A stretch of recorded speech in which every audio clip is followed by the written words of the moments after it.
At Nielsen, we're essentially a legacy company, and one of the things that we're trying to do is innovate and bring them machine learning products into that ecosystem so we can modernize that platform.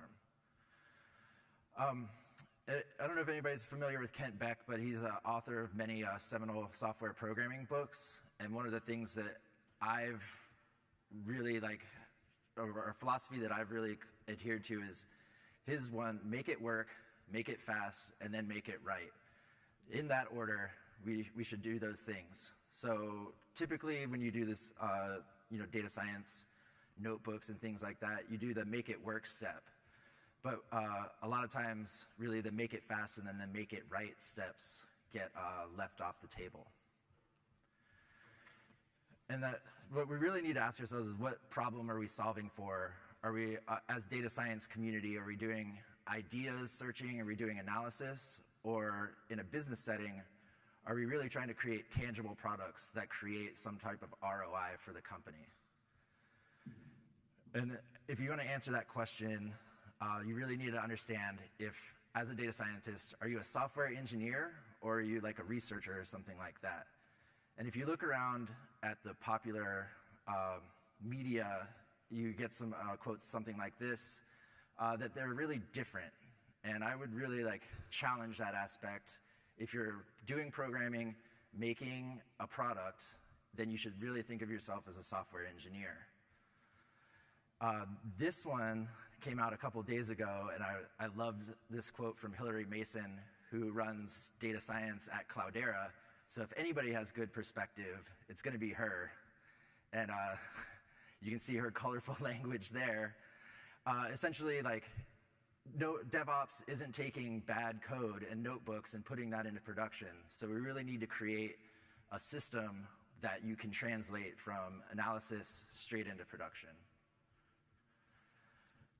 This is the format that most people are probably going to be familiar with, the vertical one, where you take a use case, you put together a small team, and this small team then attacks that business case and creates some solution for it.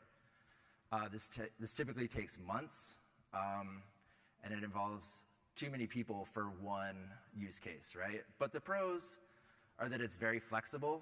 People get to create things from scratch. Everybody likes to optimize, innovate, and create new things. But the cons are really that it takes too long. It's the very definition of an information silo, and it's difficult to make it work at scale. And then the last thing is the ML anti-patterns. If you review companies that work like this and have products that they run, you see a lot of negative unintended consequences, and we'll talk about those specifically in a moment. So, sorry, why is it like that?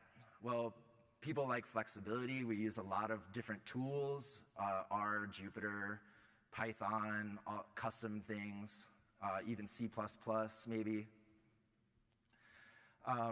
And we also like to optimize, as I mentioned earlier. So teams are going to really build these bespoke systems, really trying to squeeze every bit of accuracy out of any model for a particular use case.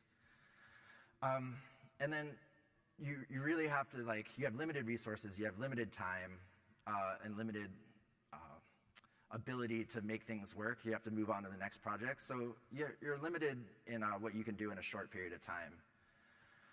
So what I would suggest is, instead of using a wide variety of tools, build up a little bit of overhead, standardize the tools and the connections that you use, combine the teams into one infrastructure so everybody's contributing to the same code base. That way everyone is truly working together and you can apply best practices instead of having these information silos. All right, so these are the anti-patterns that you see using the vertical processes where separate teams build separate code for each application. The first one is one that I find really, really interesting, in that the actual ML portion of any code base is probably only 5% of the code. So you get these crazy pipeline jungles of code that is essentially just connecting an ML thing to a use case or an output. And that clearly gets difficult to manage as the number of projects or number of models increases to like hundreds or thousands or something like that. One thing that you see a lot, particularly in Jupyter notebooks, is dead experimentation code. So like everyone's seen this. You have like commented blocks that are essentially useless. They just sit there. And nobody wants to see that. Like, we have to clean it up. And the reason why people build these systems in a vertical process is because it's difficult to abstract to a general use case. You really have to think about it and take a top-down approach in order to do that. So that's what's called abstraction debt. You have to, the lack of ability to build a real system means you have to build bespoke solutions for each thing. And then that contributes to design smells where you have like prototypes, things that don't work, dead code, things like that. Those are all grouped into integration issues. So those are what leads you to lack of reproducibility, lack of traceability, things of that nature. So where can we look for solutions to actually solve these problems so we can implement things at a high scale? Uber has a really cool platform that they just started advertising. I don't think it's open source to the community, but it's called Michelangelo. You can see a lot more of the technical details about this like modular approach if you Google their website on that one. Data Robot has a product that essentially is a modular data science platform, and then H2O.ai kind of does a similar thing. Just learned Verta.ai has a similar platform. So kind of, you know, if you're running a team or something like that, it's a build or buy decision, but essentially like, you know, you could source this or you could build it, and then later on we'll talk about how we did it, the structure that we used at Nielsen. And like one of the design philosophies on this was really cool. I'm going to steal this from Salesforce. I don't know if anybody's familiar with Salesforce implementations, but essentially it was a nightmare every time they updated their software version because everybody had built glue code on top of it. So every time you updated the version, all that glue code had to be rewritten or refactored to account for the software update. And it was very difficult. So what they did was they said, all right, let's do clicks, not code, which means control all the options that happen inside the Salesforce application through a configuration file. That way when we update the code, nothing breaks, everything would just work. You just have to update the configuration later. And that's where you really get into like modular solutions where you build in the abstraction and the integration into the system. And when you're working together across teams, that's when you can share all your features, modeling and evaluation practices. So that way, like if you have team A building bespoke features, team B building bespoke features, everyone's doing it in isolation, you can just share the entire feature set across the entire company. That way nobody has to recreate the wheel whenever they have a new project. Before I bury the lead like too much on that one, I wanted to bring up two instances where we applied this approach. One, I was working at an insurance company, and we had started off as a new like data science team. We were predicting high cost events, and everybody was creating their own product for each use case. And it was a very linear increase in how many models. So maybe like 10 a year or something like that. But there's hundreds of use cases, so we're never gonna get there. We're never gonna finish if we had that approach. So then around there's that inflection point around year 2. That was when we built this modular approach. We had an inflection point where we go up to like hundreds a year, and basically the maintainability on those, or the incremental cost of a new model goes to 0, and then the maintainability is just the software application behind it. At Nielsen, it started maybe 7 months ago, and right off the bat, we started building this application. So I'm projecting a little bit, but you can see, like, since we're using this, again, the incremental cost is 0 for a new application. So we get a really good hockey stick graph there. But if you see around here, right in the middle, our constraint using this approach is no longer hands on keyboards or resources. Our constraint is ideas of what to solve for ML.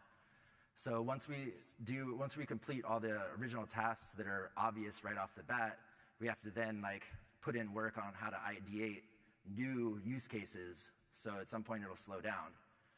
But we can maintain 1,000 models with a team of like 2 or 3 people, because we're not doing anything for each individual application. So I want to cover some assumptions that one would have to adhere to if they were to take this type of approach. And then, so obviously clicks not code. I follow that one to a T. We want to configure everything using configuration files, all your model artifacts and everything like that. That way, the software application is only minimally maintained whenever you do like a version change, and the model itself is only like a pickle file or whatever you choose. So there's actually nothing too much behind the actual model application in production to maintain. So the modularity comes in when you make this flexible code base. It connects to each use case. That one is a specific application. So you have to connect it to each data source, but the modeling package is standardized. And then what this ultimately allows you to do is rapidly test ideas instead of defining things up front. So what I often see is that we like to make assumptions about, oh, this type of model won't work in that application. You know, oh, a neural network is going to be better. Well, I say, I don't want to hear what people think up front. I just test it. If the cost of testing it is 0, then just test it and then tell me what the output says. One thing that's kind of important here is I always assume that the models can be built irrespective of input data. The garbage in, garbage out always applies.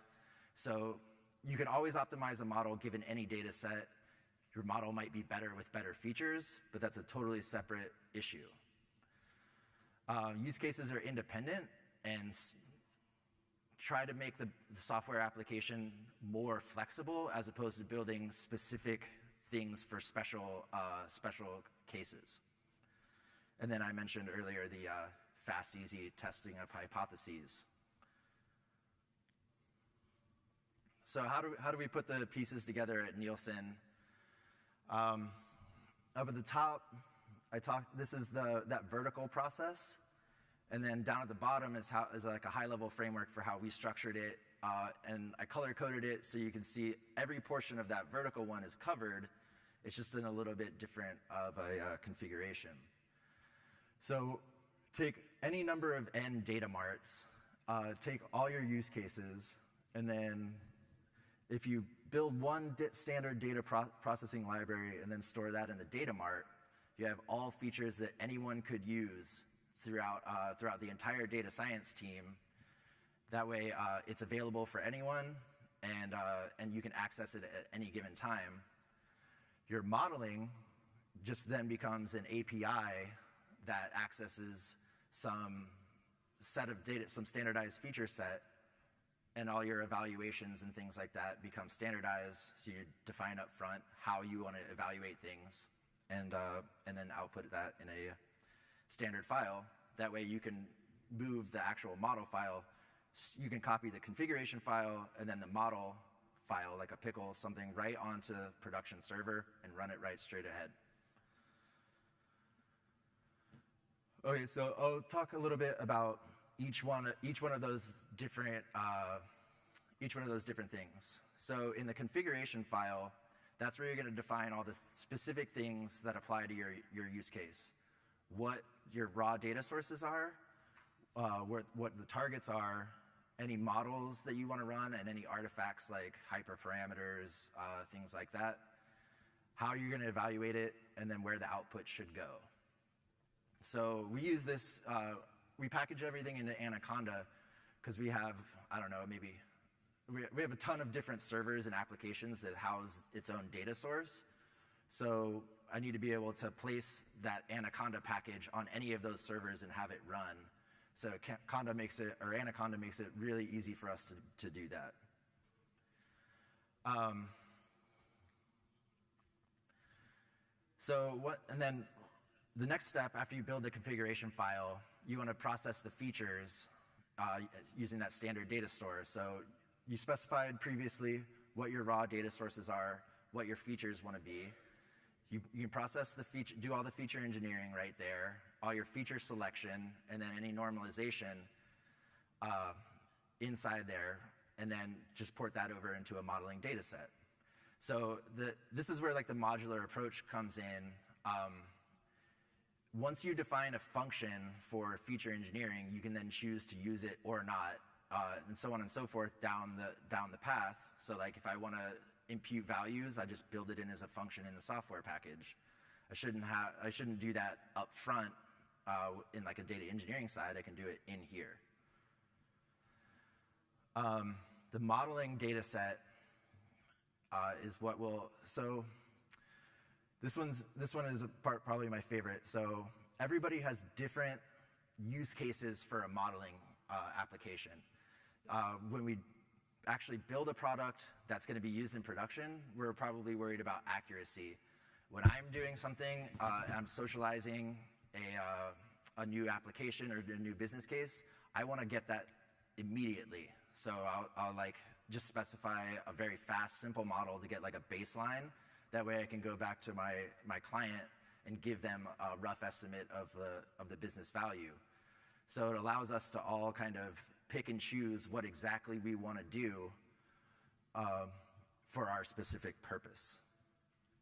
And then of course, once you run all these models and the parameter searches over that, then you port that to the evaluation module, where you would then understand whatever it is you're looking for, accuracy, whatever metric you're concerned with. So we just write all of those predictions, all of the actual values, and then we do confusion matrices, scores, any visualizations, anything like that. And then all these artifacts are then stored over time. So if you're ever interested in going back 1 month and seeing what the model was run on, what the performance was, all of that stuff is stored in a standardized fashion.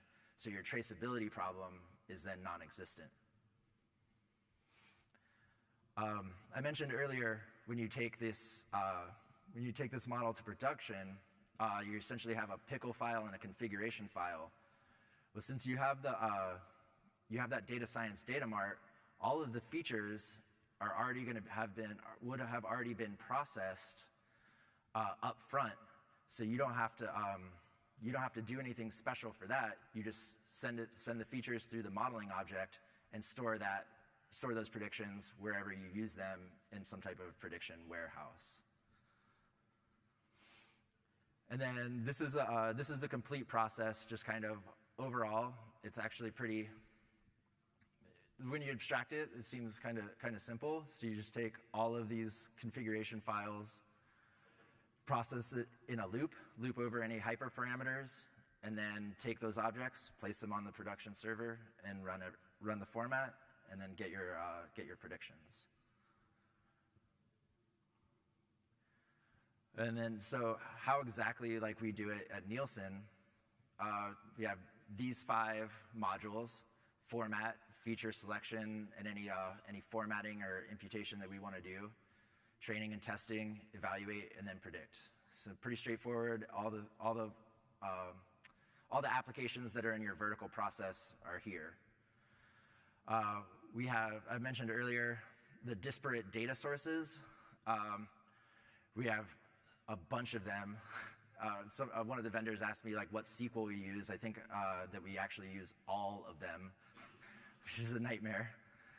But and then we also, web scrape and process images. So what we did was we said, okay, I'm gonna have to force everything into a key value store.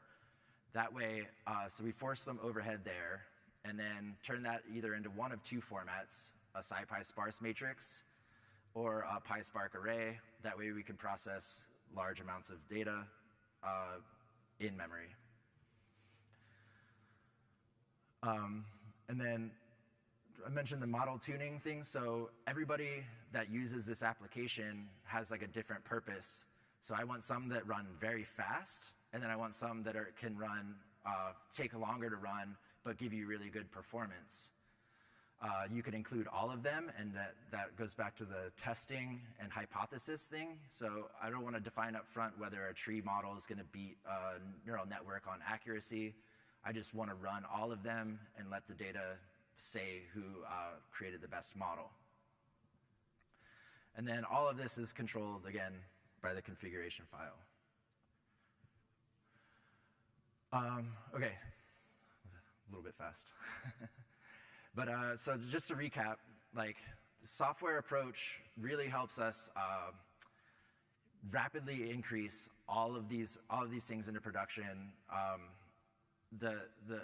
I can't stress enough how important it is to have the incremental cost of a new application going to zero.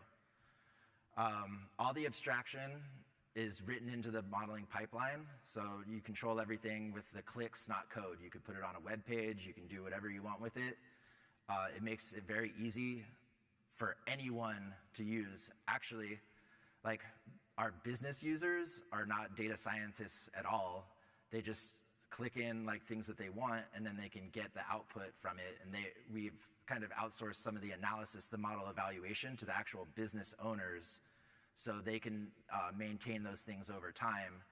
But I don't have to train them to be data scientists, which is kind of a really helpful approach for scaling out those costs.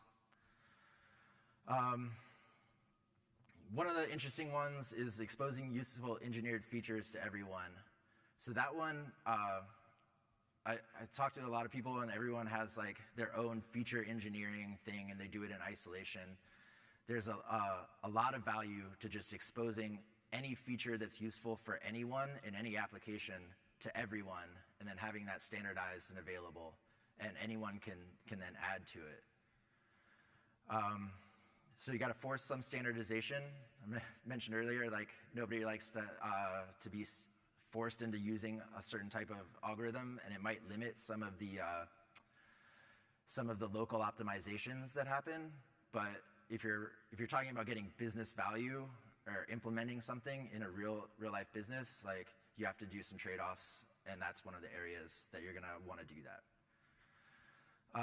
Yeah, and then models built for purposes other than accuracy. Like there's any number of reasons why someone might want to build a model, and accuracy or performance isn't always like the number one thing that you should be looking for to optimize on whenever you do a project. All right, and so with that, I'm going to open it up for Q&A if anybody has any questions.